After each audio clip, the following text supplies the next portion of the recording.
ఘనత ప్రభావములు కలుగును గాక. వచ్చిన మీ అందరికీ ప్రభువైన యేసుక్రీస్తు పరిశుద్ధ నామమున హృదయపూర్వక వందనాలు తెలియపరుస్తా ఉన్నాను. ప్రియులారా, మరి చదవబడినటువంటి ఈ లేఖన భాగంలో నుండి కొన్ని విషయాలు ఈ దినము మనం ధ్యానం చేయడానికి దేవుని వైపు మన హృదయాలను ఎత్తుదాం. మరి 1వ అధ్యాయంలో మరి యోహాను సువార్త 1వ అధ్యాయము 35వ వచనము నుండి మరి కొన్ని వచనాలు మనము చదువుకుని ఉన్నాం. మరి గడిచిన వారంలో మరి బాప్తిస్మ ఇచ్చేటువంటి యోహాను యొక్క మరి సాక్ష్యాన్ని మనం విన్నాం. ఏమని అతడు సాక్ష్యం ఇస్తున్నాడంటే, ఈయన దేవుని కుమారుడని నేను తెలుసుకొని సాక్ష్యం ఇచ్చుతానని మరి 34వ వచనంలో మనం చదువుతున్నాం. యోహాను ఇచ్చిన సాక్ష్యము, బాప్తిస్మ ఇచ్చే యోహాను ఇచ్చిన సాక్ష్యము లేదా మిగిలిన మరి శిష్యులు ఇచ్చినటువంటి సాక్ష్యాలను మనం మరి వచనాల్లో మనము చూసినటువంటి పరిస్థితిని మనం చూస్తూ ఉన్నాం. ఇదేమో మరికొన్ని విషయాలు మరి దేవుని యొక్క కృప ద్వారా మనము నేర్చుకోవడానికి ప్రభు వైపు మన హృదయాలను లగ్నం చేద్దాం.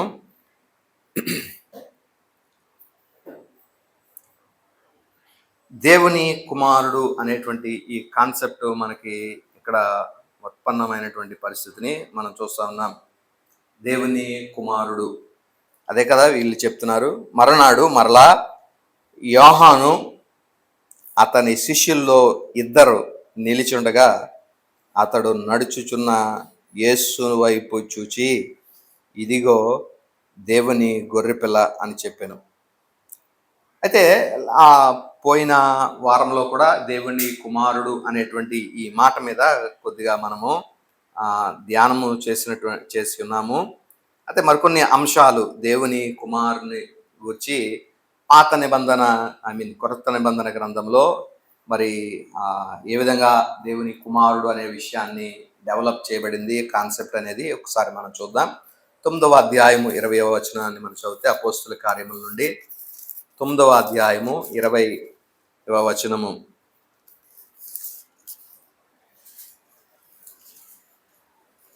వెంటనే సమాజ మందిరములలో యేసు దేవుని కుమారుడని ఆయన గురించి ప్రకటించుచు వచ్చెను.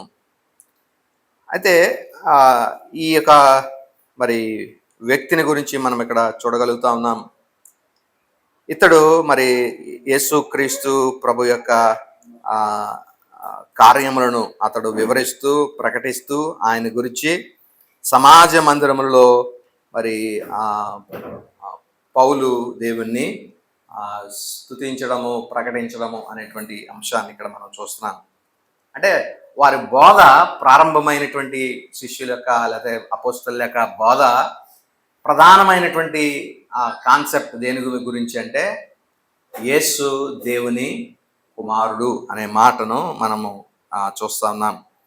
పౌలు కూడా అదే రకంగా మొదలుపెట్టినటువంటి పరిస్థితి. ఇతన దేవుని కుమారుడు అని సమాజ మందిరముల్లో ప్రకటిస్తూ వస్తూ ఉన్నాడు. తర్వాత రోమాపత్రిక 1వ అధ్యాయము 4వ వచనాన్ని మనం చూస్తే, ఆయన దేవుని కుమారుడుగా ఎలాగా ప్రతిష్ఠింపబడ్డాడు లేకపోతే నిరూపింపబడ్డాడో మనం చూసి ఉన్నాం. ఆయన మృతులలో నుండి తిరిగి లేచుట ద్వారా దేవుని కుమారుడుగా ప్రభావముతో నిరూపింపబడెను అని అక్కడ మనం చూడగలుగుతా ఉన్నాం. దేవుని కుమారుడుగా నిరూపింపబడ్డాడంట. ఎలాగా? ఈయన మృతులలో నుండి తిరిగి లేచుట ద్వారా ఆయన దేవుని కుమారుడుగా నిరూపింపబడ్డాడు. తర్వాత 2వ కొరింథీయులకు రాయబడిన పత్రికలో నుండి 1వ అధ్యాయము 19వ వచనాన్ని మనం చదివితే,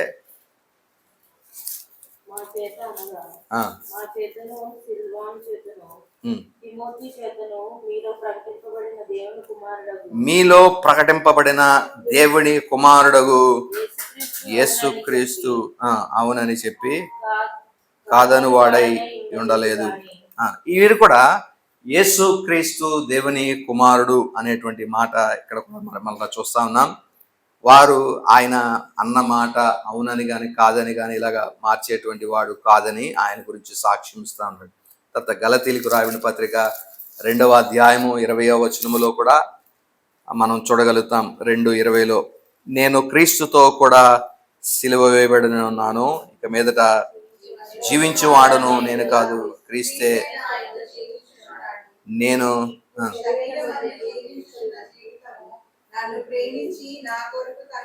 అప్పగించుకొని నా దేవుని కుమారుని యందలి విశ్వాసం వలన జీవించు.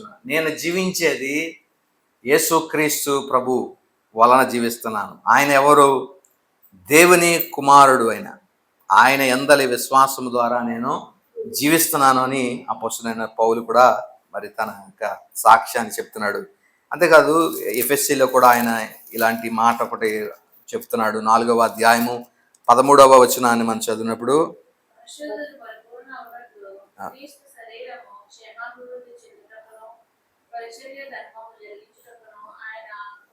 కొందరిని అపోస్తులుగాను, కొందరిని ప్రవక్తలుగాను,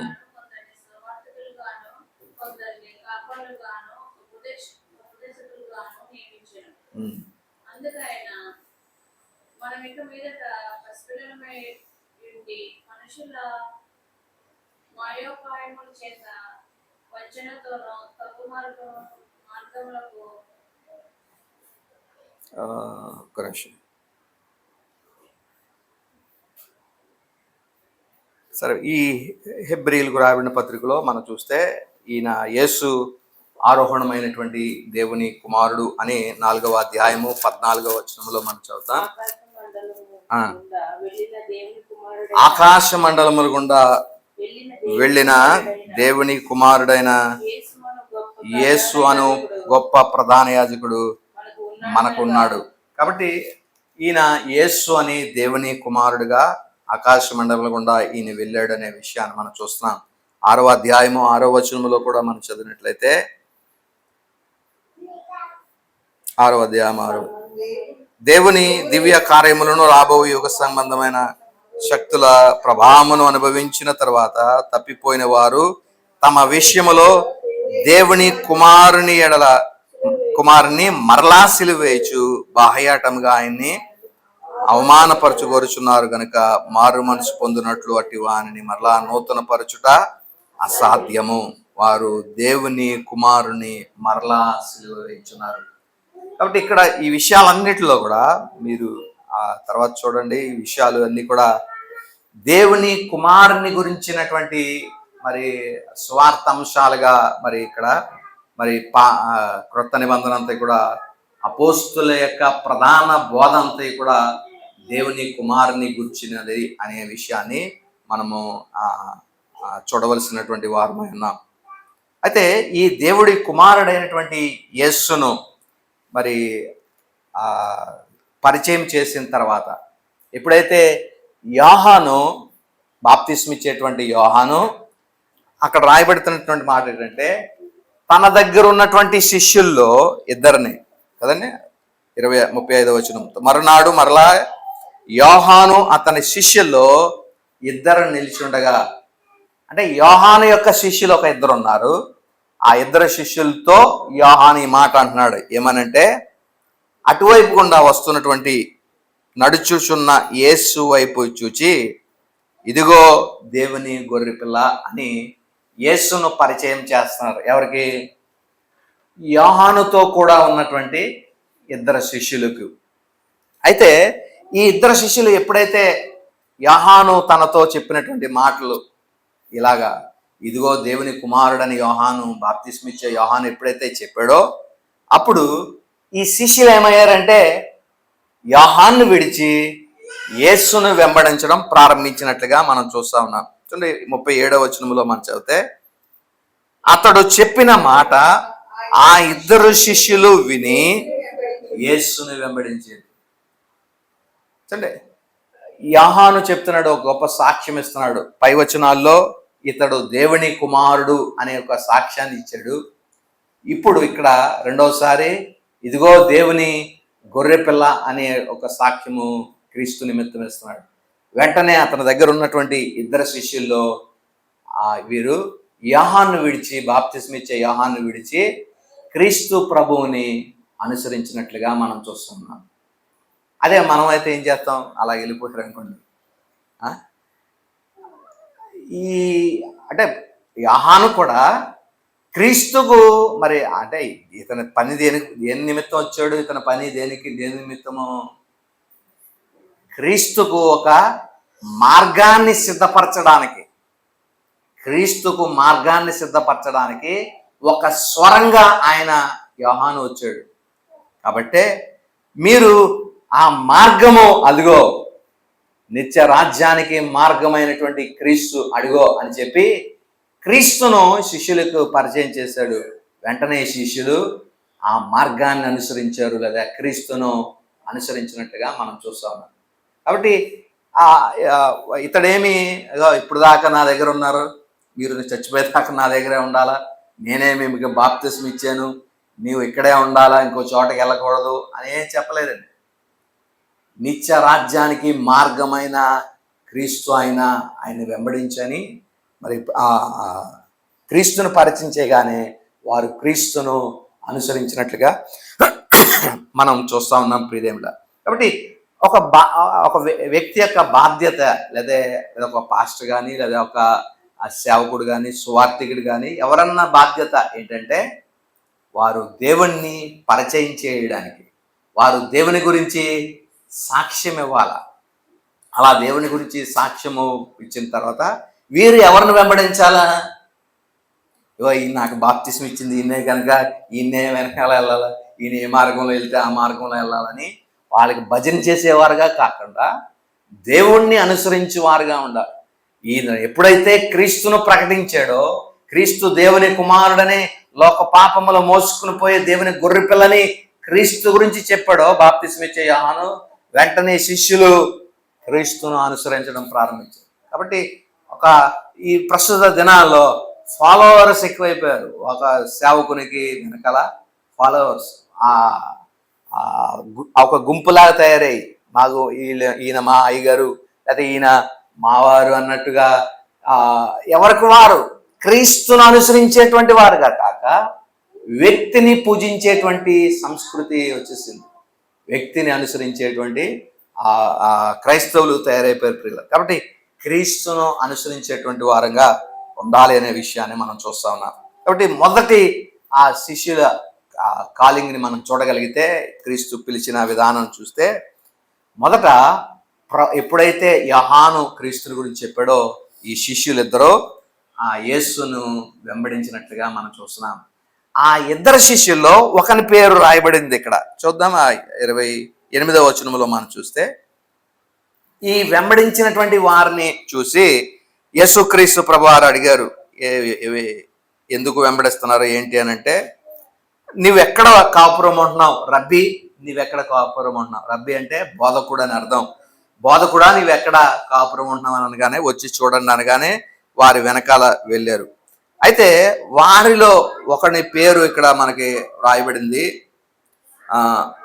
40వ వచనం, యోహాను మాట విని ఆయనను వెంబడించిన ఇద్దరు శిష్యుల్లో ఒకడు సీమోను పేతురు యొక్క సహోదరుడైన ఆంద్రేయ. కాబట్టి మొట్టమొదటి ఆ కాలింగ్లు ఇద్దరిలో, క్రీస్తుని వెంబడించిన ఇద్దరిలో ఒక వ్యక్తి ఎవరంటే ఆంద్రేయ. మరి రెండో వ్యక్తి ఎవరు? రెండో వ్యక్తి ఎవరై ఉండొచ్చు?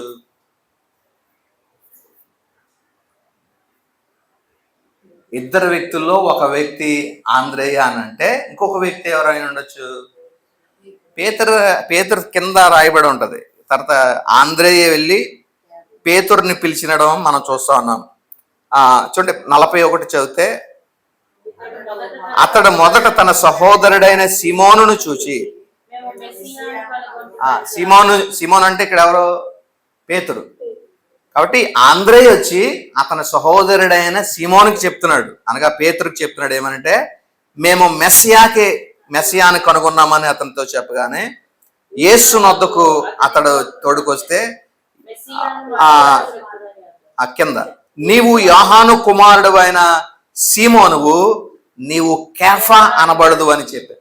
అప్పుడు ప్రభువారు సీమోన్ నీ పేరు మార్చారు, ఏమనంటే నీవు ఇప్పుడు దాకా సీమోను, అయితే నీ పేరు కేఫా అని మార్చబడుతుంది అని చెప్పారు. కాబట్టి ఆ తర్వాత ఈ ఇద్దరు శిష్యుల తర్వాత మూడవ వ్యక్తిగా కేఫా పిలవబడ్డాడు, అనగా పేతురు పిలువబడ్డాడు. మరి రెండో వ్యక్తి ఎవరు అని అడిగితే సస్పెన్స్, అది ఎవరనేది తెలియదు. అయితే జాగ్రత్తగా మనం పరిశీలన చేస్తే ఈ వ్యక్తి ఈ సువార్త రాసినటువంటి యోహాను. కాబట్టి మొదట ఇద్దరి శిష్యుల్లో, క్రీస్తును వెంబడించిన ఇద్దరి శిష్యుల్లో మొదటి వ్యక్తి, ఇద్దరిలో ఒకటి పేరు రాయబడింది ఆంద్రేయ అని, రెండవ అని పేరు మరుగు చేయబడింది, అంటే రాయబడలేదు. మరి ఇతడే రాసుకుంటున్నాడు కాబట్టి నా పేరు ఎందుకని తన పేరు రాయకపోయి ఉండొచ్చేమో ప్రియులరా. అదే మనం అయితే ఉంటుంటే అక్కడ కొంచెం పెద్ద బోల్డ్ లెటర్స్ రాసి, కొంచెం పెద్దగా అక్షరాలు రాసి, చూడు ఇక్కడ ఫస్ట్ వెంబడించిన వారిలో నేనే ఉన్నాను అని మన పేరు రాస్తాం అక్కడ పెద్దగా గోల్డెన్ లెటర్స్లో. కానీ యోహాను తను రాస్తూ తన పేరును మరుగు చేశాడు.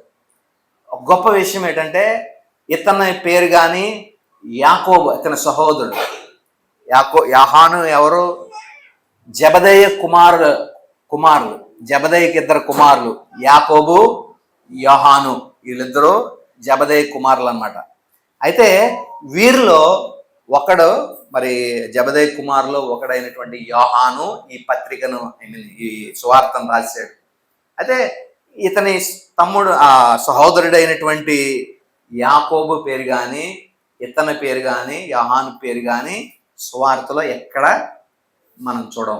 కానీ క్రీస్తు శిష్యుల్లో వీరు ఉన్నటువంటి పరిస్థితిని మనం చూస్తున్నాం. క్రీస్తు పిలిచిన 12 మంది శిష్యుల్లో వీరి పేర్లు ఉన్నాయి, కానీ ఈ సువార్తలో మాత్రము యోహాను కానీ ఆ తర్వాత యాకోబు పేరు కానీ రాయబడ్డాన్ని మనం చూడడం ప్రియదేమిలారా. కాబట్టి ఈ సువార్తలో లేదా ఈ రాయబడినటువంటి ఈ విషయంలో యోహాను తన పేరుని మరుగు చేయడాన్ని ఇక్కడ మనం చూస్తున్నాం. పేరు రాయలేకపోయినటువంటి పరిస్థితి. అయితే మరి ఇది ఒక డెలిబరేట్గా కొంచెం చేస్తూ ఉంటారు. డెలిబరేట్గా అంటే తమ పేర్లు రాయకుండా వారి యొక్క గొప్ప స్థితిని మాత్రమే మరి రాయబడ్డాను. మార్కు సువార్తలో మనం గమనిస్తే అది కూడా చాలా డిఫరెంట్గా రాయబడుతుంది, చాలా చక్కగా. ఎలాగంటే 6 స్త్రీలను మనం అక్కడ చూస్తాం. 6 స్త్రీలు, వీరు 6 పేర్లు అక్కడ రాయబడ్డావు, పేర్లు లేనటువంటి స్త్రీలు. ఉదాహరణకు ఆ పేతురు అత్తగారు ఉన్నారు, పేతురు అత్తగారి పేరు రాయబడలేదు. 12 సంవత్సరాల నుండి రక్తస్రావం కలిగినటువంటి స్త్రీ ఉంది, ఆమె పేరు రాయబడలేదు. తర్వాత సునేఫికి రాలైనటువంటి ఆ దేశం నుండి ఒక స్త్రీ వచ్చింది, ఆమె కుమార్తె దెయ్యం పట్టిందని ఒక స్త్రీ వచ్చింది. నయీన్ విధవరాలైనటువంటి ఒక స్త్రీ ఉంది. తర్వాత యేసు క్రీస్తు ప్రభువారు ఆ సమాజ మందిరం ఉన్నప్పుడు కానుకలు పెట్టిన దగ్గర కానుకలు వేస్తున్నప్పుడు ఒక విధవరాలు కానుకలు వేసింది, ఆ స్త్రీ పేరు రాయబడలేదు. ఇక్కడ గమనిస్తే వీరందరూ శిష్యుల కన్నా ఎంతో గొప్ప విశ్వాసాన్ని కనపరిచినట్లుగా మనం చూస్తూ ఉన్నాం. ఉదాహరణకి రక్తస్రావం కలిగిన స్త్రీ ఉంది, ఆమె ఆ వస్త్రపు చెంగుని ముట్టుకుని స్వస్థత పరచబడ్డాం. కుమారే నీ విశ్వాసం నిన్ను స్వస్థపరచబడిందని ఆమె విశ్వాసాన్ని ప్రభు అభినందించారు. తర్వాత ఈ సునేఫికి రాయలైనటువంటి స్త్రీని మనం చూసినప్పుడు నా కుమార్తె దెయ్యం పట్టింది వదిలించండి అని ప్రభు దగ్గరికి వస్తే కుక్కలు పిల్లలు తినేటువంటి రొట్టె ముక్కను తీసుకుని కుక్క పిల్లలకి వేయడం యుక్తం కాదనగానే, అవును నేను కుక్క పిల్లనే కాదనట్లేదు, కానీ కుక్క పిల్ల కూడా యజమానుడు బల్ల మీద నుండి పడేటువంటి రొట్టె మొక్కలతో అది తిండి బతుకుతుంది కదా అని తను తాను తగ్గించుకున్నప్పుడు ప్రభు ఆమెను చక్కగా అభినందించారేమనంటే, ఇటువంటి విశ్వాసం నేను ఇశ్రాయేలీల్లో కూడా చూడలేదు అన్నట్లుగా ప్రభు ఆమెను అభినందించారు, ఆమె విశ్వాసాన్ని అభినందించారు. ఆ కానుకల పెట్టెలో వేసినటువంటి ఆ స్త్రీని మనం చూసినప్పుడు ఆమె వేసింది 2 కాసులే వేసింది.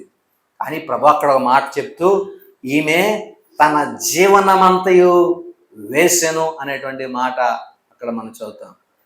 కాబట్టి ఇలాంటి మరి పేరు లేని స్త్రీలుగా ఉన్నప్పటికీ వారు చేసిన కార్యాలు గొప్పవిగా మరి ఆ దేవుడు హెచ్చిస్తూ రాసినటువంటి మార్కు అలాగా వారి పేర్లను మరుగు చేసి వారి క్రియలను లేకపోతే వారి చేసినటువంటి క్వాలిటీస్ని హెచ్చించినటువంటి విధానాన్ని మనం చూస్తున్నాం. అలాగే ఇక్కడ కూడా ఇతడు యోహాను తన పేరుని తాను మరుగు చేసుకున్నటువంటి పరిస్థితిని ఇక్కడ మనం చూస్తున్నాం.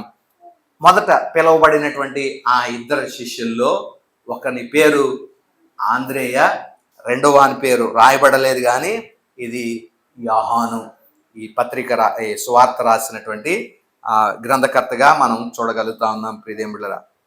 తర్వాత ఈ యొక్క ఏమంటాం ఈవెంట్స్లో మనం జాగ్రత్తగా పరిశీలన చేసినట్లయితే టైం అనేటువంటిది చాలా ప్రాముఖ్యమైన కొంత ప్రాముఖ్యతను సంతరించుకున్నట్లుగా మనం చూస్తూ ఉన్నాం. టైం అనేటువంటిది జాగ్రత్తగా పరిశీలన చేస్తే ఒక్క టైంని గురించి ఇంత ప్రత్యేకంగా మాట్లాడడం ఇక్కడ కొంత గమనించగలుగుతాం. చరిత్ర రాసేటువంటి వారు లేదా ఒక స్టోరీని రాసేటువంటి వ్యక్తులు వారు ఉపయోగించేటువంటి రైటింగ్ టెక్నిక్స్లో ఒకానొక టెక్నిక్ ఎలాగుంటుందంటే, కొన్నిసార్లు తన స్టోరీని విశదీకరించి రాసినటువంటి పరిస్థితి ఉంటుంది. అదే ఒక గంటలో జరిగినటువంటి ఈవెంట్లు లేకపోతే ఒక రోజులో జరిగినటువంటి ఈవెంట్ని ఎక్కువగా సాగదీసి రాయడం, ఎక్కువగా వివరించి రాయడాన్ని మనం చూస్తాం. కొన్ని చోట్ల టైం ల్యాప్సెస్ మనం చూస్తాం. ఉదాహరణకి ఇదే సువార్తలో 12-13 అధ్యాయాలు మనం చూస్తే, యోహాను సువార్త 12-13 అధ్యాయాలు మనం చూస్తే, ఈ 12-13 అధ్యాయాల్లో 2 నుంచి 3 సంవత్సరాల ప్రభు యొక్క పరిచర్య అంతా కూడా ఆ 2 అధ్యాయాల్లో క్రోడీకరించారు. మరి దేన్ని ఎక్కువగా విశదీకరించాడంటే 13వ అధ్యాయం తర్వాత నుండి దాదాపుగా 19వ అధ్యాయం వరకు 7 రోజుల యొక్క వివరణ అక్కడ ఉంది. లాస్ట్ 7 రోజుల యొక్క ఆ ప్యాషన్ వీక్ అంటాం కదా, దాన్ని హైలైట్ చేస్తూ విశదీకరిస్తూ ఆ మధ్యన జరిగిన ఆ వారం రోజుల్లో జరిగిన ఈవెంట్స్నే ఆ 13 తర్వాత నుండి దాదాపు 19 వరకు కూడా సిలువ వేయబడే వరకు కూడా ఈ ఈవెంట్స్ అన్నీ కూడా కవర్ చేయబడ్డాయి. యేసుక్రీస్తు ప్రభు యొక్క ఒక 3 సంవత్సరాల ఆయన పరిచర్యను ఎన్ని అధ్యాయాలు అంటే 2 అధ్యాయాలు ఉన్నాయి.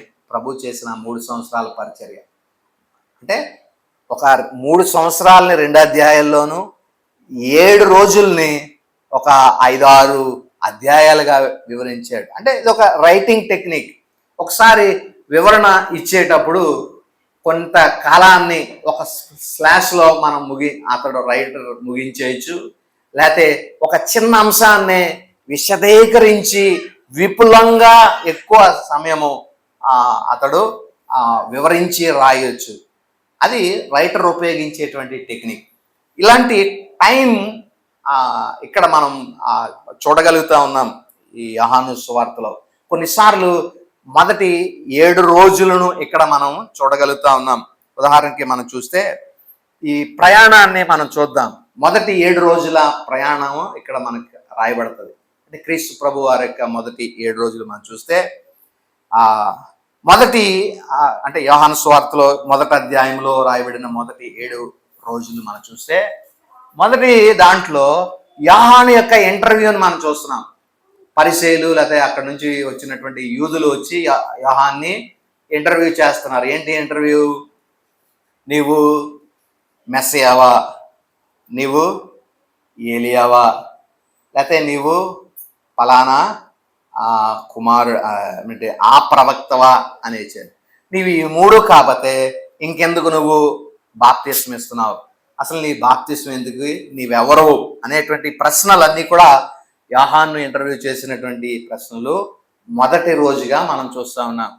రెండవ రోజు మరనాడు అనే మాటను అక్కడ మనం చూడగలుగుతాం. చూడండి 29వ వచనంలో స్టార్టింగ్ వర్డ్ చదివితే 29 మొదటి వచనం, మొదటి మాట మరనాడు.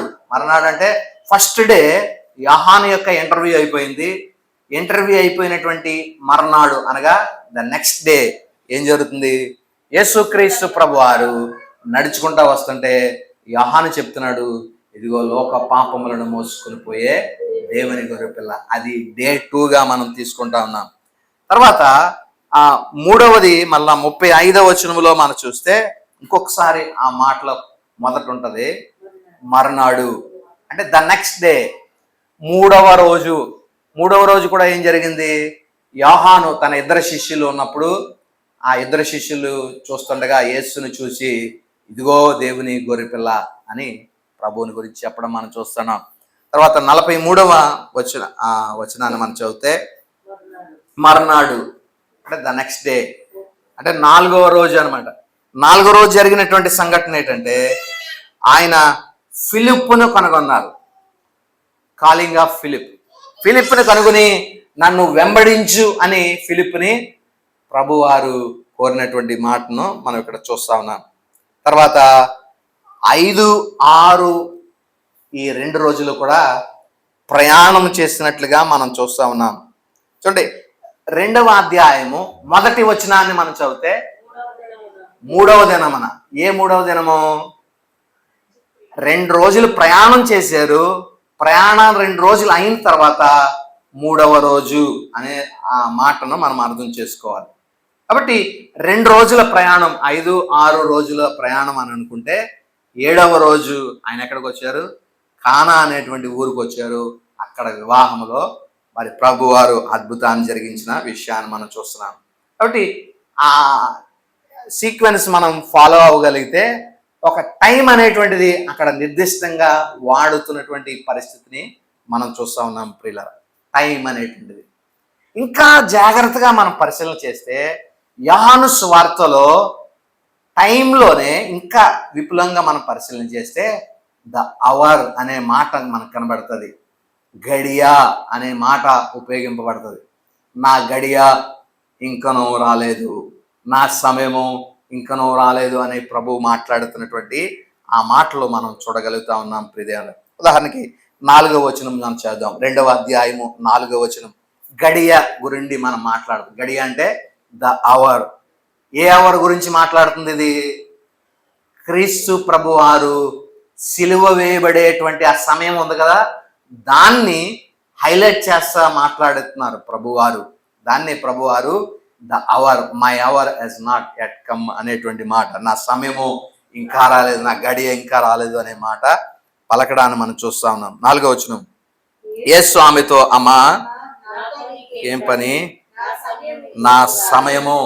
ఈ సమయము గడియ అనే ఈ మాటలో జాగ్రత్త మనం పరిశీలన చేద్దాం. మొదటిసారి ఇక్కడ ఉపయోగించారు. రెండోసారి 7వ అధ్యాయము 30వ వచనం అని మనం చదివితే 7వ అధ్యాయము 30వ వచనము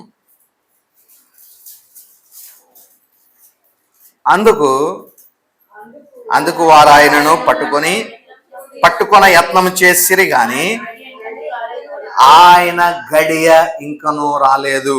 అంటే ఏ గడియ? ప్రభువారు అప్పగింపబడి తను తాను సిలువకు అప్పగించుకునేటువంటి ఆ గడియ రానందున ప్రభువారు వారికి దొరకకుండా మరి ఆయన తప్పించుకున్నటువంటి పరిస్థితిని మనం చూస్తున్నాం. ఇక్కడ కూడా గడియ గురించి రాయబడింది. 8వ అధ్యాయము 20వ వచనమును మనం చదివితే 8:20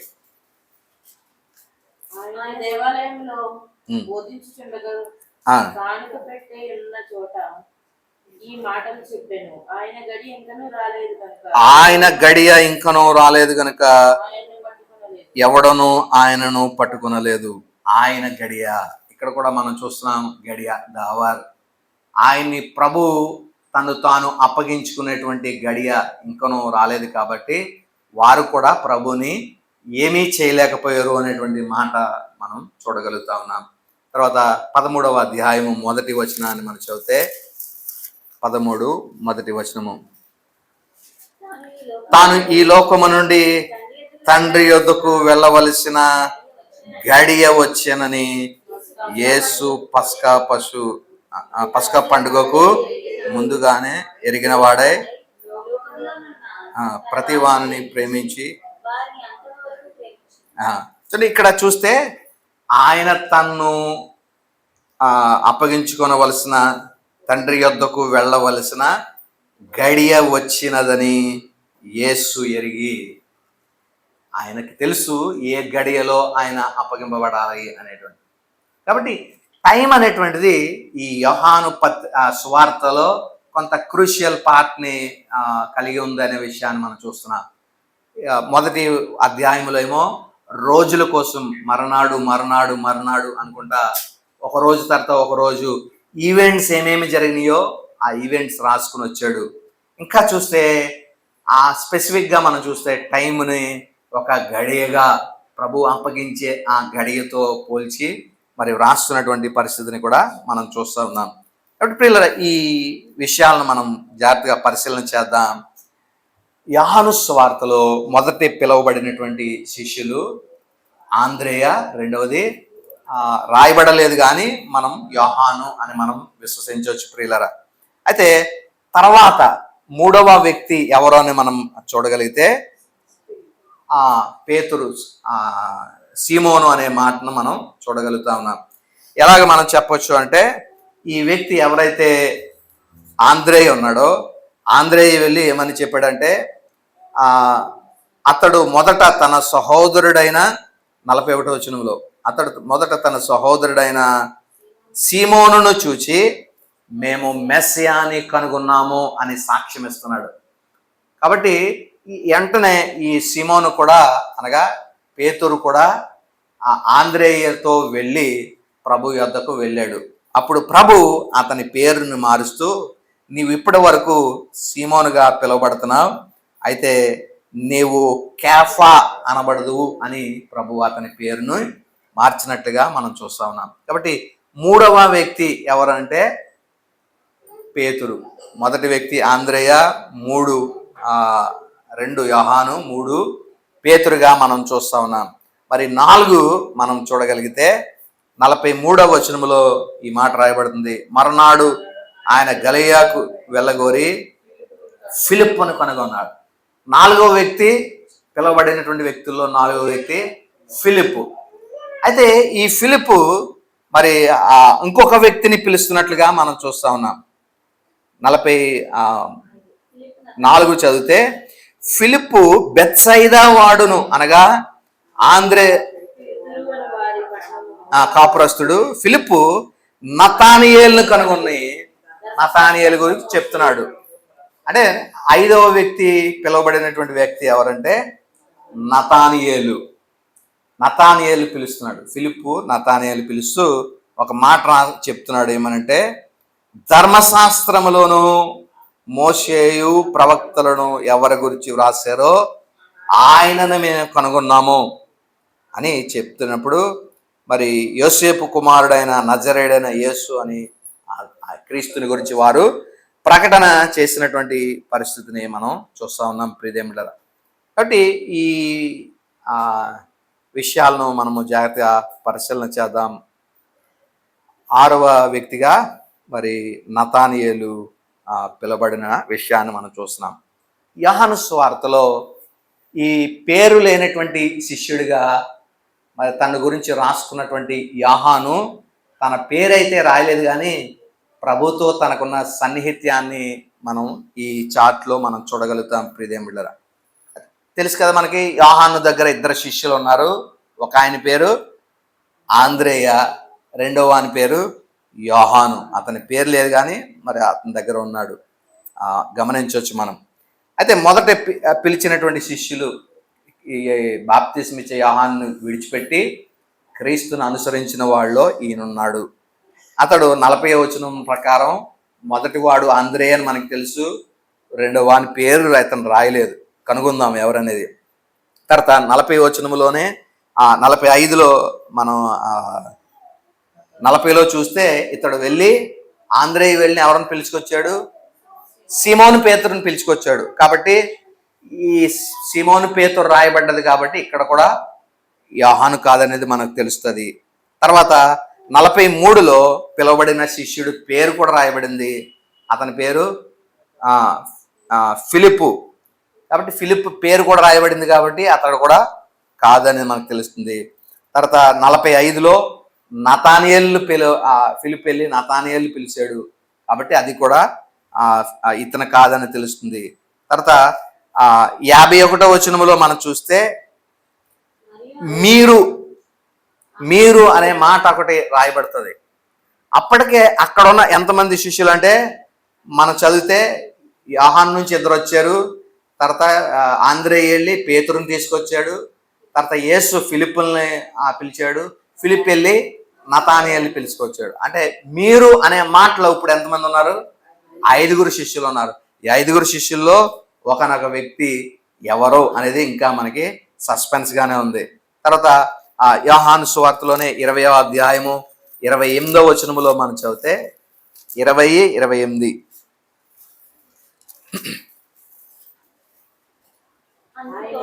అది నా ప్రభువా నా దేవా అని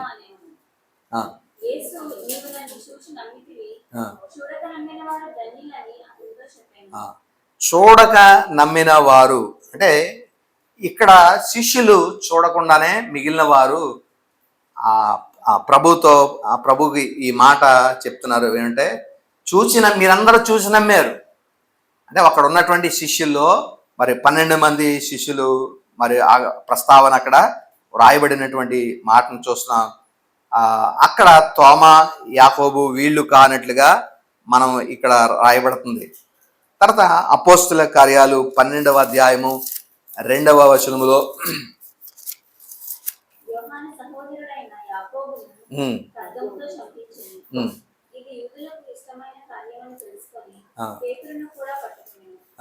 యోహాను సహోదరుడైన యాకోబును ఖడ్గంతో చంపించేసినటువంటి పరిస్థితి ఇక్కడ మనకు రాయబడుతుంది.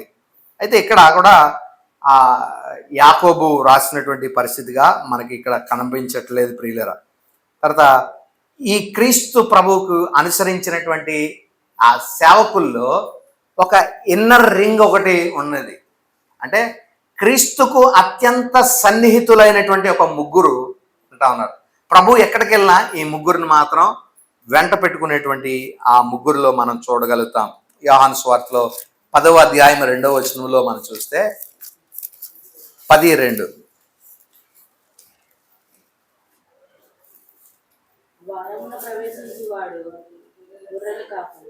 10వ అధ్యాయం మత్తయి సువార్త 10వ అధ్యాయం 2వ వచనం.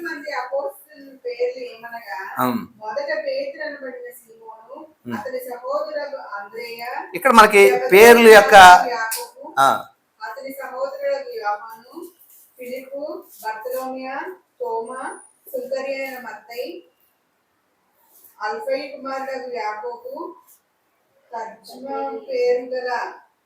మారు పేరు గల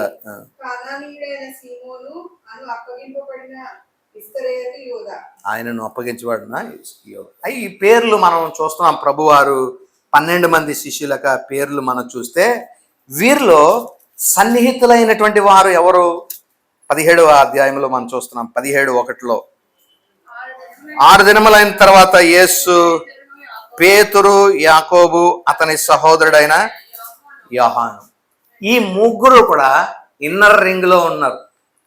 యేసు క్రీస్తు ప్రభువారు ఎక్కడికి వెళ్ళినా ఈ ముగ్గురిని వెంట పెట్టుకుని మాత్రం వెళ్ళేవారు. ఈ ముగ్గురు సన్నిహితమైనటువంటి సాంగత్యము ప్రభు వీరితోటి కలిగినటువంటి పరిస్థితిని మనం చూస్తున్నాం.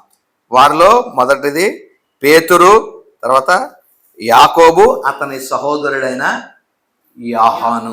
ఈ ముగ్గురిని మనం చూడగలుగుతా ఉన్నాం. అయితే ఈ ముగ్గురులో కూడా మరి యోహాను మరి అత్యంత సన్నిహితుడిగా రాయబడడాన్ని మనం చూస్తున్నాం. దీనికి ఒక పేరు ఉంది, ఏంటంటే ఆయన రొమ్మున ఆనుకొనిన వాడు అని యోహాను గురించి రాయడాన్ని మనం చూడగలుగుతాం ప్రియదేమిటారా. కాబట్టి ఈ విషయాలు మనం జాగ్రత్తగా పరిశీలన చేద్దాం. ఆఖరిగా ఈ మాట చదువుదాం. యోహాను సువార్త 21వ అధ్యాయము యోహాను సువార్త 21వ అధ్యాయము 7వ వచనమును చదువుదాం. కాబట్టి యేసు ప్రేమించిన శిష్యుడు ఎవరో ఈయన యేసు ప్రేమించిన శిష్యుడు యోహాను అనే విషయాన్ని మనం నమ్ముతాం. కాబట్టి ఆయన ప్రభు సుమి అని పేతురుతో చెప్పి, పేతురు మొట్టమొదట ఈయన కనుగొన్నది అంటే వీరు మరలా జాలర్లుగా వెళ్ళిపోయారు, తమ పనిలోకి తాను వెళ్ళిపోయినప్పుడు యేసుక్రీస్తు ప్రభు ప్రత్యక్షమైనప్పుడు ఆయన్ని మొదటగా కనుగొన్నది ఎవరంటే యోహాను కనుగొన్నాడు. ఈయన ప్రభు సుమి అని పేతురుతో చెప్తే పేతురు అప్పుడు ప్రభుని విశ్వసించినట్లుగా నమ్మినట్లుగా మనం చూస్తా ఉన్నాం. తర్వాత 20వ వచనం కూడా మనం చదివితే, పేతురు వెనుకకు తిరిగి యేసు ప్రేమించిన వాడు. ఎవరు యేసును ప్రేమించిన వాడు? ఇక్కడ కూడా మనం చూస్తున్నాం యోహాను. అంటే యోహాను డెలిబరేట్గా తన పేరుని మరుగు చేయడానికి ఒక టెక్నిక్ వాడుతున్నాడు. ప్రభు రొమ్మున అనుకున్నవాడు, అయితే ప్రభు ప్రేమించిన వాడు అని తన మాటల దగ్గర, తన పేరు దగ్గరకు వచ్చేసరికి ఏదో ఒక పదం వాడి తన పేరుని స్కిప్ చేస్తున్నట్లుగా ఇక్కడ మనం స్పష్టంగా చూడగలుగుతా ఉన్నాం. తర్వాత 24వ వచనం కూడా మనం చదివితే, ఈ సంగతుల గురించి సాక్ష్యం ఇచ్చుచు ఇవి వ్రాసిన శిష్యుడు ఎవరంట? ఇతడే. మొదటి అధ్యాయంలో ఇతని పేరు డెలిబరేట్ గా అది దాచాడు. ఆ సస్పెన్స్ ఆ అధ్యాయాలన్నిటిలో కొనసాగుతుంది. ఎవడితనో ఈ పేరు రావట్లేదు అంటే లాస్ట్లో చెప్తున్నాడు ఏమనంటే, ఆ వ్యక్తి ప్రభు అనుసరించినటువంటి ఇద్దరిలో ఆంద్రేయ ఉన్నాడు. రెండవ వాని పేరు మీకు మిస్ అవుతుంది కదా, రెండవ వాని పేరు ఎవడంటే ఇక్కడ కూడా పేరు రావట్లేదు కానీ ఇతడే అని రాస్తున్నాడు. ఇతడు సాక్ష్యము సత్యమని ఎరుగుదము. కాబట్టి ఎవరు ఈ వ్యక్తి అనేది మనం చూడగలిగితే, ఈ సువార్త రాసినటువంటి వ్యక్తే ఆ సస్పెన్స్ మెయింటైన్ చేసినటువంటి రెండవ వ్యక్తిగా ఆ విషయాన్ని మనం చూడగలుగుతా ఉన్నాం ప్రియదేవులారా. కాబట్టి ఈ దినం మనము నేర్చుకున్నటువంటి అంశాలను పరిశీలన చేస్తే, మొదట శిష్యుల యొక్క పిలుపుని మనం చూస్తూ ఉన్నాం. మొదట ఆంద్రే పిలవబడ్డాడు, రెండవ వాని పేరు మరుగు చేయబడింది యోహాను మనం తెలుసుకున్నాం. మూడవది పేతురు, నాలుగవది ఫిలిప్పు పిలువబడ్డాడు, ఫిలిప్ వెళ్ళి నతానియేల్ని పిలిచినట్లుగా మనం చూస్తూ ఉన్నాం ప్రియదేవులారా. అయితే ఇక్కడ ఒక విషయాన్ని మనం గమనిస్తే, ఫిలిప్పు ఎలా పిలిచాడు అనేది మనం ఒకసారి చూద్దాం. నతానియేల్ని పిలిచిన విధానాన్ని మనం చూస్తే 45వ వచనం, ఫిలిప్పు నతానియేల్ని కనుగొని ధర్మశాస్త్రములో మోషేయు ప్రవక్తలను ఎవరి గురించి వ్రాసిరో ఆయనను కనుగొంటిమి, ఆయన యోసేపు కుమారుడైన నజరేయుడగు యేసు అని అతనితో చెప్పాను. ఒక 2 బిరుదులు ఆయనకి ఇస్తున్నాడు ఇక్కడ. ఎవరు? ఫిలిప్పు యేసుక్రీస్తుని గురించి పరిచయం చేస్తూ, ఆయన ఎవరంటే ఈయన ధర్మశాస్త్రములో ప్రవక్తలు ఎవరి గురించి రాశారో ఆ విషయాలన్నీ కలిగినటువంటి వ్యక్తే యేసు అని ఆయన చెప్తూ ఆయనకి 2 బిరుదులు ఇస్తా ఉన్నాడు. మొదటిది ఏంటంటే 45 ఆఖరిలో రాయబడుతుంది, యోసేపు కుమారుడు. రెండవది నజరేయుడైన యేసు. ఈ 2 కూడా కొంచెం నెగటివ్ పదాలుగా మనం గమనించాలి. యోసేపు కుమారుడు, అసలు వాస్తవానికి చూస్తే యోసేపుకి పుట్టాడా యేసు ప్రభు వారు? పుట్టలేదు. మరియమ్మకి మాత్రమే ఆయనకి తండ్రి లేకుండా కన్య గర్భాన్న ఉద్భవించిన వాడుగా ఆయన్ని మనం చూస్తున్నాం. ఇప్పుడు అక్కడ కొంత నెగిటివ్ షేడ్ ఈ మాటకి ఉపయోగింపబడింది. రెండవది ఊరును కూడా ప్రస్తావించాడు అక్కడ. ఏ ఊరుది? నజరేయుడైన యేసు. కాబట్టి ఈ ఊరికి కూడా కొంత నెగిటివిటీ ఉంది. ఏంటి ఆ నెగిటివిటీ? నజరేత్ అనేటువంటిది. అందుకే ఆ నతానియేలు వెంటనే అంటాడు, నజరేతులో నుండి ఏదైనా మంచిది వస్తుందా అంటే వచ్చి చూడు అని అతడు చెప్పినటువంటి విధానాన్ని మనం ఇక్కడ చూడగలుగుతాం. అంటే నజరేతులో నుండి అప్పటికి వాడికి ఏంటంటే అది శని ఊర్రా బాబా, అందులో ఉంటే ఎవడో ఒకడు పైకి రాడో ఒకడో ఎవడో ఆవిడ చదువుకున్నవాడు ఉండడో బాగుపడినవాడు ఆ ఊర్లో ఒకడో లేడని ఒక ఊరికి ఎలా ముద్ర వేస్తారో అలాగా ఈ ఊరికి ఒక ముద్ర పడిపోయింది. ఏంటంటే ఈ నజరేతులో నుండి మంచిది ఏది రాదు అనేటువంటి ఒక ముద్ర పడిపోయింది. అందుకనే నతానియేలు అంటున్నాడు, ఎందుకంటే ఫిలిప్ అన్నాడు, ఈయన నజరేయుడైన యేసు, నజరేతు ఊరు వాడైన యేసు అని అతను చెప్తుంటే, బాబో నువ్వు ప్రవక్తలు రాసిన వ్యక్తి, మన ధర్మశాస్త్రంలో ఇది గురించి రాయబడింది, ఇంత గొప్ప చెప్తున్నావు, మరి అంత గొప్ప వ్యక్తి ఆ ఊరిలో ఉండి ఎలా వస్తాడు అని చెప్పి ఆ ఊరిలో ఉండి ఏదైనా మంచిది వస్తుందా అని అంటుంటే ఫిలిప్ అన్నాడు, వచ్చింది కలిపి చూడు అని అతడు చెప్పడాన్ని మనం చూస్తా ఉన్నాం. ప్రియదేవుడా, ఇవి కొంత నెగటివిటీతో కూడినటువంటి రెండు పేర్లు మరి క్రీస్తుకు ఇవ్వబడినటువంటి విషయాన్ని మనం చూస్తా ఉన్నాం. అయితే ధర్మశాస్త్రములో రాయబడినటువంటివి, రెండవది ప్రవక్తలు, అదే కదా ఇక్కడ ఫిలిప్ రాజు చెప్తున్నటువంటిది ఏంటంటే, ఫిలిప్పును నతానియేలు కనుగొని ధర్మశాస్త్రములో మోషేయు, అంటే ధర్మశాస్త్రములో మోషే ఏ సంగతులు రాశాడో, తర్వాత రెండవది మోషే కాకుండా ఇతర ప్రవక్తలు రాసినటువంటి వ్రాతల్లో ఏమేమి ఉన్నాయో వాటన్నిటి యొక్క సారాంశము క్రీస్తులో మేము కనుగొన్నాము అని ఫిలిప్పు నతానియేలుకి చెప్తున్నటువంటి ఆ అంశంలో అసలు ఏం రాశారు ధర్మశాస్త్రంలో క్రీస్తుని గురించి అనే విషయాలు మనం చదవగలుగుతాం. యేసును ఒక గొర్రెపిల్లగా మనం చూడగలుగుతాం. మొదటిది, ఎలాగ ఆయన గొర్రెపిల్ల, ఆదాములు అవ్వలు అక్కడ ఏదైనా వనములో దిగంబర్లుగా వారు వస్త్రహీనులుగా ఉన్నప్పుడు తండ్రి ఏం చేశాడంటే, ఆ దేవుడు ఒక గొర్రె పిల్లను వధించి దాని చర్మాన్ని వారికి చొక్కాయలుగా వారికి తొడిగించినట్లుగా మనం చూస్తున్నాం. అక్కడ ఒక ఛాయ, గొర్రెపిల్ల వధింపబడిన గొర్రెపిల్ల యొక్క ఛాయను అక్కడ మనం చూడగలుగుతున్నాం.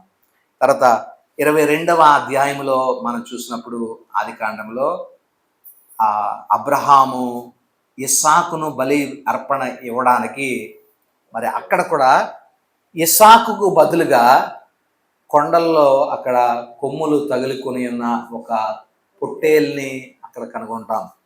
ఇది కూడా క్రీస్తు ప్రభువుకు ఒక ఛాయగా మనం చూస్తున్నాం. నిర్గమాకాండం 12వ అధ్యాయం పస్కా పశువు, లేదా లేవ్యాకాండం 8, 16 అధ్యాయాల్లో మరి వారు వధించినటువంటి ఆ గొర్రెపిల్ల ఏదైతే ఉందో అది క్రీస్తుకు సాదృశ్యంగా మనం చూస్తున్నాం. కాబట్టి మోషే రచనల్లో యేసును ఒక గొర్రెపిల్లగా చూపించినటువంటి విషయాన్ని మనం చూస్తున్నాం. రెండవది, ఆ మోషే రచనల్లోనే ఆదికాండములో క్రీస్తుని ఎలాగ చూపించాడంటే, కనాను వారసుడిగా మోషే క్రీస్తుని చూపిస్తున్నాడు. అంటే ఎవరికి వాగ్దానం చేయబడింది కనాను? నీ సంతానానికి ఈ దేశాన్ని ఇస్తాను అని అబ్రహాముకు వాగ్దానం చేశాడు కదా. 12లోను తర్వాత 15వ అధ్యాయంలో నీ సంతానానికి ఈ దేశాన్ని, టు యువర్ సీడ్ టు ఈ ల్యాండ్ నేను ఇస్తాను. కాబట్టి ఎవరు ఆ సంతానం అంటే హెబ్రీ పత్రిక గలతీ పత్రిక 3లో మనం చూసాం, ఆ సంతానము క్రీస్తే అని మనం కనుగొన్నాం. కాబట్టి ఇండైరెక్ట్గా క్రీస్తుకు కనాన్ని దేవుడు వారసత్వంగా ఇచ్చాడు, వాగ్దానం చేశాడు. కాబట్టి మోషే రాస్తున్నాడు, క్రీస్తు కనానికి వాగ్దానం చేశాడు కదా అని. తర్వాత ఆదికాండము 28:13లో మనం చదివితే, యాకోబు ప్రయాణం అవుతూ ఒక స్థలము దగ్గర వెళ్ళి పడుకున్నాడు, రాత్రి అయిపోయిందని. ఒక రాయిని తల కింద పెట్టుకుని పడుకుంటే అతనికి ఒక మంచి డ్రీమ్ వచ్చింది, దర్శనం కలిగింది. ఏంటి దర్శనం అంటే, ఆకాశము నుండి ఒక నిచ్చెన భూమి మీదకి వేయబడింది. ఆ నిచ్చెన మీద దేవదూతలు ఎక్కుతూ దిగుతూ ఉన్నటువంటి దర్శనాన్ని యాకోబు చూసినట్టుగా మనం చూస్తా ఉన్నాం. అయితే ఆ నిచ్చెన యేసుక్రీస్తు ప్రభువారు అనే ఆ నిచ్చెనను మనం ఇక్కడ చూడగలుగుతాం. ఎక్కడంటే 51వ వచనంలో మనం చదివితే చూడండి ఒకసారి, యోహాను సువార్త 1వ అధ్యాయము 51వ వచనం. మరియు ఆయన, చూడండి అక్కడ యాకోబును, ఇది మనం ఆలోచన చేద్దాం. యాకోబు దర్శనంలో ఆకాశం ఉంది కదా, ఇక్కడ కూడా ఈయన చెప్తున్న మాట, యేసుక్రీస్తు ప్రభువారు చెప్తున్న మాట, ఆకాశం తెరవబడింది. ఆకాశము నుండి యాకోబు దర్శనంలో ఏమి దించబడింది? భూమి మీదకి ఒక నిచ్చెన దించబడింది. ఆ నిచ్చెన మీద దేవదూతలు ఎక్కుతూ దిగుతూ ఉన్నారు. అయితే ఇక్కడ క్రీస్తు ప్రభు చెప్తున్నటువంటి మాటల్లో ఆకాశం తెరవబడింది.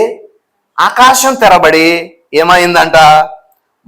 దేవుని దూతలు మనుష్య కుమారునిపై దిగుచూ ఎక్కుతా ఉన్నారు. మనుష్య కుమారుడు ఒక నిచ్చెనలా ఉంటే ఈ మనుష్య కుమారుని మీద దేవదూతలు ఏం చేస్తా ఉన్నాయట? ఎక్కుతూ దిగుతూ ఉన్నాయి. కాబట్టి అక్కడేమో నిచ్చెనలాగా ఆది కాండంలో మనం చూసాం. ఆ నిచ్చెన ఇప్పుడు ఏమైంది? యేసుక్రీస్తు ప్రభు వారయ్యారు.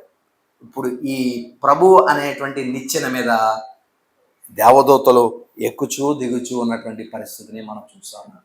అంటే దీని అర్థం ఎలాగ మనం గ్రహించవచ్చు అంటే, పరలోకానికి భూలోకానికి మధ్య ఒక వారధిగా, ఒక నిచ్చెనగా యేసుక్రీస్తు ప్రభువారు ఉన్నారు. ఒక వ్యక్తి పరలోక రాజ్యము వెళ్ళాలంటే ఈ నిచ్చెన మనం ఎక్కితే సరిపోతుంది. ప్రభువుని మనం విశ్వసిస్తే సరిపోతుంది. ఆ రెండో కొన ఎక్కడికి ఉందంటే, ఒక కొన భూమి మీదను, ఒక కొన ఆకాశం మీదను ఉంది. ఆ భూమి మీద ఉన్నటువంటి ప్రతి మానవుడు స్వర్గానికి వెళ్ళాలంటే, పరలోకానికి వెళ్ళాలంటే దానికి మార్గము ఒక వ్యక్తి, ఒక నిచ్చెనలా నిలబడ్డాడు మధ్యన. ఆయనే యేసుక్రీస్తు ప్రభువారు. ఆయనే చెప్తున్నారు, ఆకాశం తెరవబడి దేవుని కుమారుడు, దేవుని దూతలు మనుష్య కుమారునిపై ఎక్కుచూ దిగుచూ ఉండడం మీరు చూస్తారు. అంటే వీళ్ళు ఆశ్చర్యపడిపోయారు. దేనికి ఆశ్చర్యపడ్డారు? నతానియేలు పిలిచాడు కదా ఫిలిప్పును నతానియేలు పిలిచినప్పుడు నతానియేలు క్రీస్తు దగ్గరికి వచ్చాడు.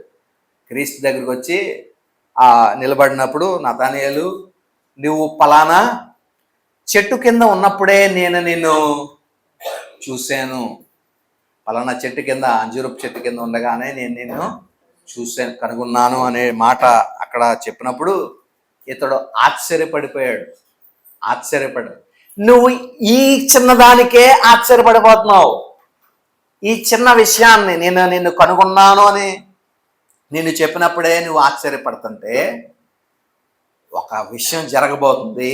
ఇంకా అద్భుతము, ఇంకా ఆశ్చర్యకరమైన విషయము జరగబోతుంది. ఏంటి ఆ విషయము? మనుష్య కుమారుడు భూమికి పరలోకానికి మధ్య ఒక నిచ్చెనగా ఆయన నిలబడడం నువ్వు చూడబోతా ఉన్నావు. ఆయన ద్వారా ఒక వ్యక్తి పరలోక రాజ్యమునకు చేర్చబడేటట్లుగా మనుష్య కుమారుడు లేపబడడం నువ్వు చూస్తావు అని ఆ ఆశ్చర్యకరమైన విషయాన్ని ప్రభు ఈ నతానియేలు ఫిలిప్పుకు చెప్తా ఉన్నారు. కాబట్టి ఆ విషయాన్ని మనం ఇక్కడ చూడగలుగుతా ఉన్నాం. పరలోకానికి ఒక నిచ్చెన అని మోషే ఏదైతే చెప్పాడో ఆ నిచ్చెన మనం కనుగొన్నాం అన్నట్లుగా ఫిలిప్పు నతానియేలుకి చెప్తున్నాడు. తర్వాత ఇశ్రాయేలు రాజు అనే మాటను కూడా ఇక్కడ ఉపయోగింపబడడం మనం చూస్తాం. ఆది కాండము 10వ అధ్యాయం 49వ అధ్యాయంలో మనం చూస్తే ఎవరి నుంచి ఉద్భవిస్తాడు రాజులు అని మనం చూస్తే, వారి యొక్క ఆశీర్వాదాల గురించి రాయబడుతూ యోధా గురించి రాయబడింది. ఏమనంటే, యోధా యొద్ద నుండి రాజదండము తొలగిపోదు అనే మాట అతని గురించి రాయబడ్డది. చేద్దాం ఆది కాండము 49:10.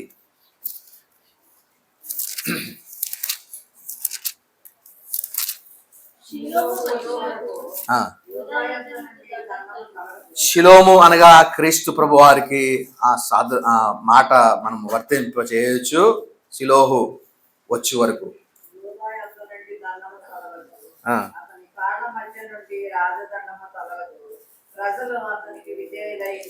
చాలు. ఇక్కడ మనం చూస్తే యోధా యుద్ధ నుండి దండము తొలగిపోదు, అతని కాళ్ళ మధ్య నుండి రాజదండము తొలగదు. కాబట్టి రాజదండము ఎవరి దగ్గర ఉంటుంది? రాజుల దగ్గర ఉంటుంది. కాబట్టి రాజులు అందరూ ఎక్కడి నుంచి వస్తారు అంటే యోధా యుద్ధం నుండి వస్తారు. ఆ రాజదండము అతని యుద్ధం నుండి తొలగిపోదంటే యోధా నుండే రాజులందరూ పుట్టుకొస్తారు అనే మాటను ఇక్కడ మనం చదువుతున్నాం. కాబట్టి ఇస్రాయిల్ అంతమ లాస్ట్ రాజు, ఇస్రాయిల్ యొక్క అంతిమ రాజు ఏంద్ర నుండి రావాలా? ఏ గోత్రం నుండి రావాలా? ఖచ్చితంగా యోధా యుద్ధం నుండి దండము తొలగిపోదు అన్నారు. కాబట్టి ఆ యోధా యొక్క ఫైనల్ రాజు, అంతిమ రాజు ఈ యోధా గోత్రము నుండే రావాలి అని ఆ ఇస్రాయేలు రాజుని కొరకు మోషే ఆదికాండం 49:10 రాశాడు.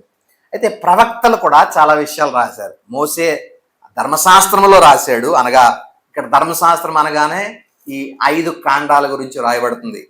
మోషే రాసిన తోరా 5 కాండాల గురించి రాయబడుతుంది.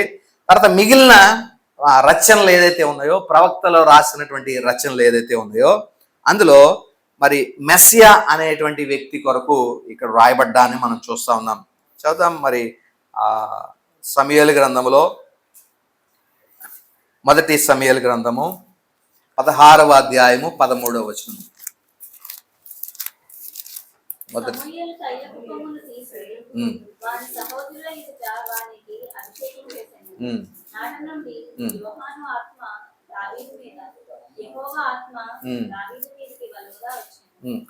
మెస్సియా అనగా ఇక్కడ దేనికి సాదృశ్యంగా ఉన్నాడంటే, ఆ మాటకి అర్థాన్ని మనం ఏమని చూస్తామంటే అభిషేకింపబడిన వాడు అనే మాటను మనం చూస్తున్నాం. మెస్సియా అనే మాటకి అభిషక్తుడు, అభిషేకింపబడిన వాడు. ఎవరిని అభిషేకించేటువంటి వారు? ఇదివరకు రోజుల్లో ఇద్దరిని అభిషేకించేవారు. ఒకటి రాజును అభిషేకించేవారు, రెండోది యాజకుణ్ణి అభిషేకించేవారు. అయితే ఇక్కడ మనం చూడగలిగితే ఇక్కడ ఆ రాజును అభిషేకించబడిన మరి సంగతి, దావీదును అభిషేకించినటువంటి సంఘటన ఇక్కడ మనకి రాయబడ్డాన్ని మనం చూస్తున్నాం.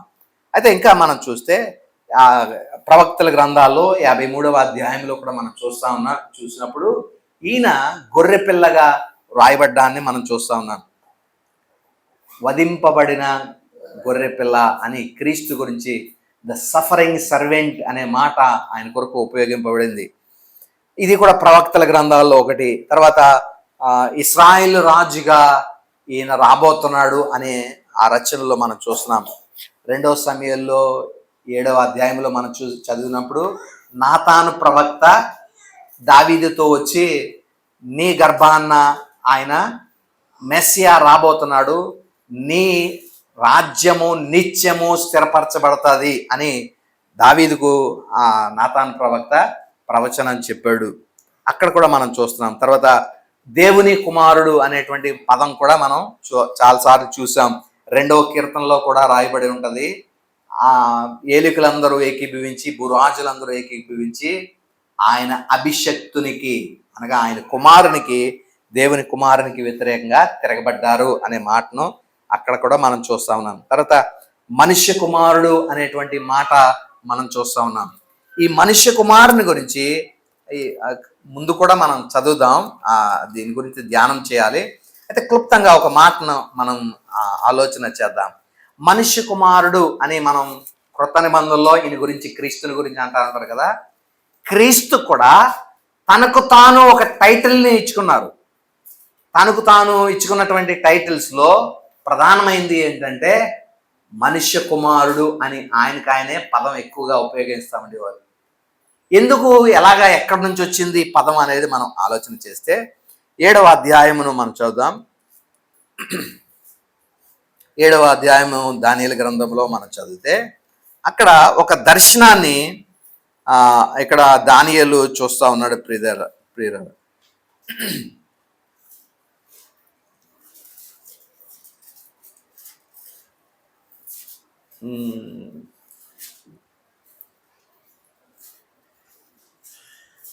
ఇంకా 9వ వచనం నుంచి మనం చదివితే 9 నుంచి ఆ, మహావృద్ధుడు ఒకడు కూర్చుండి ఉండెను. ఆ,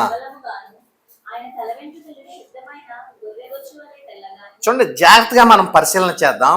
ఒక వ్యక్తిని గురించి వివరణ ఇక్కడ ఇవ్వబడుతుంది. ఒక వ్యక్తి, ఈయన ఎవరుగా రాయబడిందంటే మహావృద్ధుడు. మహావృద్ధుడు ఈయన సింహాసనమందు ఆసీనుడైనటువంటి ఒక వ్యక్తిగా ఈయన కొరకు వ్రాయబడతా ఉంది.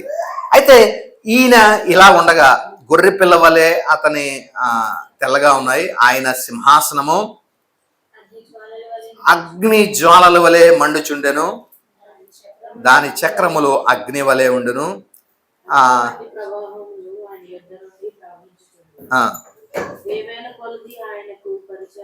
11వ వచనం చదువుదాం. 11. అప్పుడు నేను చూచుచుండగా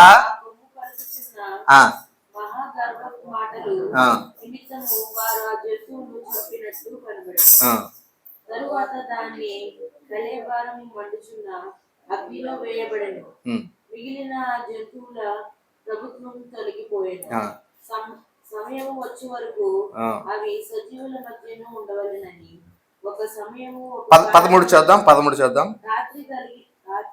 రాత్రి కలిగిన దర్శనములను నేను ఇంకా చూచుచుండగా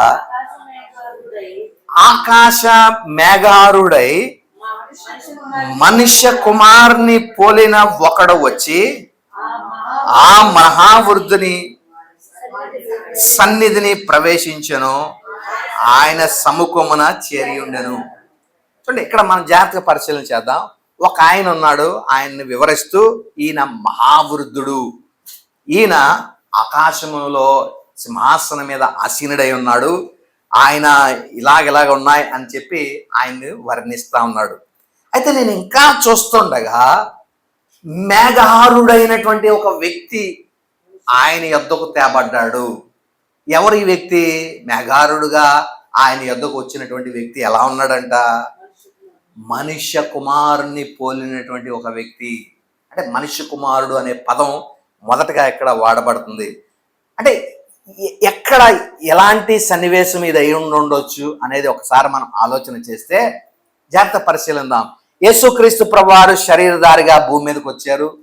33.5 సంవత్సరాలు ఆయన తన జీవనము సాగించి తన ప్రాణం మనుషుల కొరకు అర్పించారు. ఆయన చనిపోయి సమాధి చేయబడ్డారు. 3వ దినమున ఆయన పునరుద్ధానుడిగా లేచారు. లేచి కొన్ని దినములు ఆ ప్రాంతాల్లో ఆయన సందర్శించిన తర్వాత ఆయన ఆరోహణమయ్యారు. ఆయన ఆరోహణమైనప్పుడు ఆ పరిస్థితుల్లో మనం ఆలోచన చేస్తే మేఘారుడైపోయినటువంటి పరిస్థితిని మనం చూస్తున్నాం. మేఘాల్లో ఆయన కలిసిపోయారు. ఇలా ఆశ్చర్యపోయిపోయి తేరి అలాగ చూస్తుంటే ఎందుకు ఆయన గురించి మీరు అలా తేరి చూస్తారు? ఆయన ఎలాగ మేఘారుడై వెళ్ళిపోయాడో అలాగే ఆయన మరలా తిరిగి వస్తారు అని దూతలు అక్కడ కూడి ఉన్న వారితో చెప్పడం మనం చూస్తా ఉన్నాం. ఇక్కడ కట్ చేస్తే ఎక్కడ భూమి మీద నుండి ఆయన మేఘారుడై మేఘాల్లో కలిసిపోయాడు. అక్కడ కట్ చేస్తే దాని పైన ఓపెనింగ్ ఎక్కడ ఓపెన్ అయిందంటే దానియేలు గ్రంథంలో 7వ అధ్యాయంలో ఇక్కడ మనం చూస్తున్నాం. కింద నుంచి ఆరోహణం అయిపోయాడు, మేఘాల్లో కలిసిపోయాడు.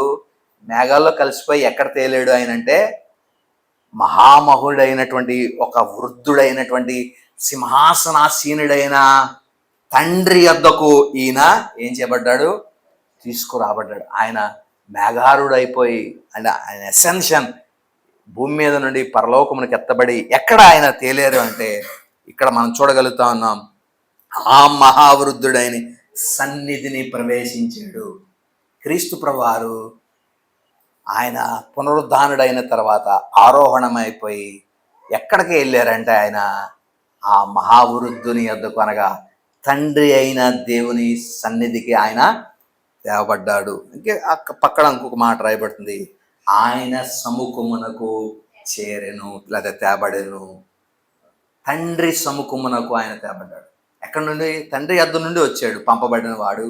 మళ్ళా తిరిగి ఎక్కడికి వచ్చాడు? క్రీస్తు ప్రభువారు తండ్రి యొద్దకు వచ్చాడు. ఈయన్ని ఏమని పిలిచారు? మొదట ఉపయోగింపబడిన పదం ఏంటంటే మనుష్య కుమారుడు. కాబట్టి ఈ రాన్న ఈ రోజుల్లో లేకపోతే ఈ అధ్యాయంలో ఈ సువార్తలో కూడా మనుష్య కుమారుడు అనేటువంటి పదం మరి తరచుగా మనం వింటూ ఉంటాం, ప్రభువారే ఉపయోగిస్తూ ఉంటారు. ఆ ఉపయోగం మొదట ఎక్కడ మనం చూడగలిగామంటే దానియేలు గ్రంథము 7వ అధ్యాయంలో మనం ప్రాముఖ్యంగా మనం చూడగలుగుతాం. అంటే ఈ సీక్వెన్స్ మనకి కరెక్ట్గా సింక్ అవుతూ ఉంటుంది. ఎలాగంటే క్రీస్తు ప్రభువారు పునరుద్ధానుడు అయిన తర్వాత కొన్ని దినములు సంచరించి ఆయన మనుషులందరూ చూస్తుండగా పరలో ఆ మేఘారుడైపోయి ఆయన ఆ మేఘాల్లో కలిసిపోయారు. అక్కడ మాయమైపోయినటువంటి లేకపోతే ఆయన ఆ ఉనికి ఎక్కడ మరలా తేలింది అని మనం చూస్తే ఆ పరలోక రాజ్యంలో మహామహుడైనటువంటి ఆ వృద్ధుడైనటువంటి ఏన్షియంట్ డేస్ నుంచి ఉన్నటువంటి వ్యక్తిగా తండ్రి అయినటువంటి దేవుడు ఆయన ఆ సింహాసనం మీద ఉన్నటువంటి ఆయన యొద్దకు క్రీస్తు ప్రభువారు తేబడ్డారు. మరి దాని ఎక్స్టెన్షన్ ఎక్కడ మనం చూడగలుగుతాం? 2వ కీర్తనలో మనం చూస్తాం. ఆయన రాగానే తండ్రి చేసిన పనేంటి?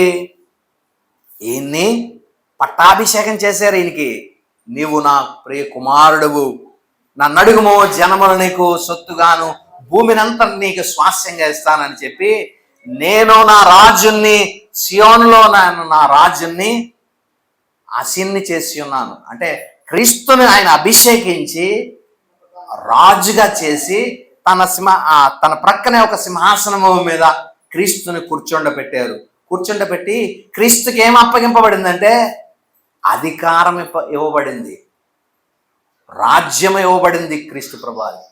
కాబట్టి ఇప్పుడు క్రీస్తు ప్రభువారు రెండవసారి భూమి మీదకి రాబోతా ఉన్నాడు. ఎందుకు రాబోతున్నారు అంటే తండ్రి ఆయనకు అప్పగించిన రాజ్యం భూమి మీద ఉంది. ఆ రాజ్యాన్ని ఆయన సొంతం చేసుకోవడానికి, ఆయన రాజ్యాన్ని ఆయన పరిపాలన చేయడానికి ఆ ప్రభువారు మరలా రాబోతా ఉన్నారు. ఆయన వచ్చినప్పుడు ఎవరైతే ఆ 2వ కీర్తనలో రాయబడుతుంది కదా, భూరాజులారా అధిపతులారా బోధన ఉందండి, సిగ్గు తెచ్చుకోండి, ఈ రాజును మీరు కుమారుణ్ణి ముద్దు పెట్టుకోనండి, లేని ఎడల ఆయన కోపిస్తాడు.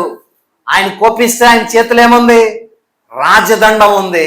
ఆ రాజదండమును ఉపయోగించి గనక ఒకడిని కొడితే కుండ మొక్క చెక్కలైపోయినట్లుగా అతని జీవితము నాశనం అయిపోద్ది. కాబట్టి మీరు సిగ్గునుంది, భయమునుంది, కుమారుని అందుకు రండి, కుమారుని యాక్సెప్ట్ చేయండి, కుమారుని అందుకు విశ్వసించండి అని 2వ కీర్తనలో ఆ భాగాన్ని మనం చూస్తాం. కాబట్టి ఇది ఒకదాన్ని ఒకటి మనం కనెక్ట్ చేసి చూడగలిగితే మనుష్య కుమారుడు క్రీస్తు ప్రభువారు అనే విషయం ఇక్కడ మన ఆ ప్రవక్తలు రచించిన రచనలో కూడా మనం చూడగలుగుతాం ప్రియులారా. కాబట్టి ఇవి చెప్తున్నాడు ఎవరో? ఫిలిప్పు చెప్తున్నాడు. ఏమని? మోషే రచించినటువంటి రచనల్లోనూ ప్రవక్తలు రచించినటువంటి రచనలోను వీటన్నిటిలోనూ అంతర్లీనంగా ఉన్నటువంటి వ్యక్తి ఎవరైతే మెస్సియా అని మనం పిలుస్తున్నామో ఆ మెస్సియాని మేము కనుగొన్నామో, నువ్వు కూడా రా వచ్చి చూద్దు గాని అని ఆ నతానియేల్ని ఫిలిప్పు పిలుస్తున్నాడు. అయితే ఉపయోగించిన ఆ 2 టైటిల్స్ కొంచెం కాంట్రవర్షియల్గా నెగిటివిటీని సంతరించుకుంది. ఏంటంటే యోసేపు కుమారుడు, రెండోది నజరేయుడైన యేసు. యోసేపు కుమారుడు కాదు క్రీస్తు ప్రభువారు. యోసేపుకి పిల్లలు పుట్టారు, కానీ క్రీస్తు అయితే పుట్టలేదు. క్రీస్తు యోసేపు లేకుండానే పుట్టారు. అనగా యోసేపు యొక్క ఇంటర్వెన్షన్ లేకుండానే లేదా కలయిక లేకుండానే మరియతో కన్య గర్భాన్న పుట్టినటువంటి వాడిగా క్రీస్తుని మనం చూస్తున్నాం. రెండోది నజరేతు అనేటువంటి ఊరు కొంత నెగిటివిటీతో ఉంది. ఆ ఊరిలో ఎవడో పైకి రాలేదు, ఆ ఊరిలో ఎవడో మంచిది రాలేదు, ఆ ఊరు ఒక శపింపబడిన ఊరులాగా దానికి ఒక ముద్ర వేసారు. ఇది ఆ నజరేతు, దీనిలో మంచిది ఏది ఉండదు, దీనిలో అంతా శపింపబడింది అన్నట్లుగా దానికి ముద్ర వేసారు. వెంటనే వచ్చి ఫిలిప్పు ఈ మాటలు చెప్తుంటే, నువ్వు ఇంత గొప్పగా చెప్తున్నావు, ఇంత ధర్మశాస్త్రంలోనూ ప్రవక్తల్లోనూ ఇంత గొప్పగా చెప్పబడిన ఆ మనిషి ఏంటి, నువ్వు చెప్తున్న ఆ ఊరేంటి అని అతడు బిత్తరపోయి ఇందులోండి ఎలా అవుతుందయ్యా మంచిదంటే, ఏం మరి వచ్చింది నాకైతే తెలియదు, వచ్చి చూడు కావాలితే నువ్వు కూడా అని చెప్పి ఫిలిప్పు నతానియేల్ని వెంట పెట్టుకుని క్రీస్తు యొద్దకు వచ్చాడు. అప్పుడు ఇతను రావడమే చూసి ప్రభువు, నతానియేలు నీవు పలానా వృక్షం అంజూరపు చెట్టు కింద ఉన్నప్పుడే నేను చూశాను, కనుగొన్నాను. ఆ మాటకి స్టన్ అయిపోయాడు నతానియేలు. ఏంటి అన్నది. అప్పుడు ఆశ్చర్యపడిపోయినప్పుడు, ఓ సింతే దీనికే ఆశ్చర్యపడిపోతున్నావా, you will see the greater things అనే మాట ఉపయోగింపబడింది ఇంగ్లీష్లో. ఉన్నతమైనవి, గొప్పవి ఇంకా నువ్వు చూస్తావు అనేటువంటి మాట ప్రభువారు చెప్పినటువంటి పరిస్థితి ఆఖరి వచనములో మనము అక్కడ చూడగలుగుతాం. చూడండి, ఇది చెప్పి నేను ముగిస్తాను. యోహాను సువార్త 1వ అధ్యాయం ఆఖరి వచనములో, ఆఖరి కన్నా ముందుది చూడండి, లాస్ట్ బట్ వన్, అదే వీటికంటే అంజూరపు చెట్టు కింద నిన్ను చూశాను అనే దానికే నువ్వు విస్మయం ఉంది, నన్ను నీవు అనుసరించి వాడుగా ఉంటే వీటికంటే గొప్ప కార్యములు నువ్వు చూస్తావు. వీటికంటే గొప్ప కార్యాలు ఏమేమి అయి ఉండొచ్చు ఆ గొప్ప కార్యాలు? మామూలుగా ఏమేమి అయి ఉండొచ్చు గొప్ప కార్యాలు? దాని ఇమీడియట్ నెక్స్ట్ కాంటెక్స్ట్లో లేదా ఆ అధ్యాయంలో ఏమో ఉపయోగింపబడింది, కనాను ఊరిలో నీటిని ద్రాక్షారసముగా మార్చేశారు. అయితే ఇంకా కొన్ని అద్భుతాలు జరిగినాయి. అయ్యి ఉండొచ్చా? లేకపోతే క్రీస్తు ప్రభువారు చెప్పినట్లుగా నిచ్చెన ఆకాశం నుండి భూమి మీదకి వేయబడిన నిచ్చెన అయి ఉండొచ్చా? లేకపోతే ఏమై అయి ఉండొచ్చు? ఇవి మరలా ధ్యానం చేద్దాం. ప్రార్థన చేసుకున్నా చెప్పబడిన వాక్య భాగం బట్టి కృపయో కనికరముల మా ప్రియ పరలోక తండ్రి, కొద్ది నిమిషాలు వాక్యమును ధ్యానించడానికి ఇచ్చిన కృప వందనాలు. వ్యక్తపడిన వాక్యం మా వినికిడిలో ఫలింపచేయండి. వాక్యానుసారంగా జీవించడానికి కృపను అనుగ్రహించమని, మరి ఈ వాక్య భాగం ద్వారా మాతో మాట్లాడిన విధానంకై మీకు స్తోత్రాలు చెల్లిస్తూ, క్రీస్తు యేసునందు మేమందరము పరిపూర్ణమైన విశ్వాసం ఉంచడానికి కావలసిన కృపాభాగ్యాన్ని మీరు మాకు దయచేయమని యేసు క్రీస్తు పరిశుద్ధ నామమున స్తుతించి ప్రార్థించి వేడుకుంటున్నాం తండ్రి, ఆమేన్. మనందరూ లేచి నిలబడి కానుకలు సమర్పించి దేవుని నామమున పడదాము.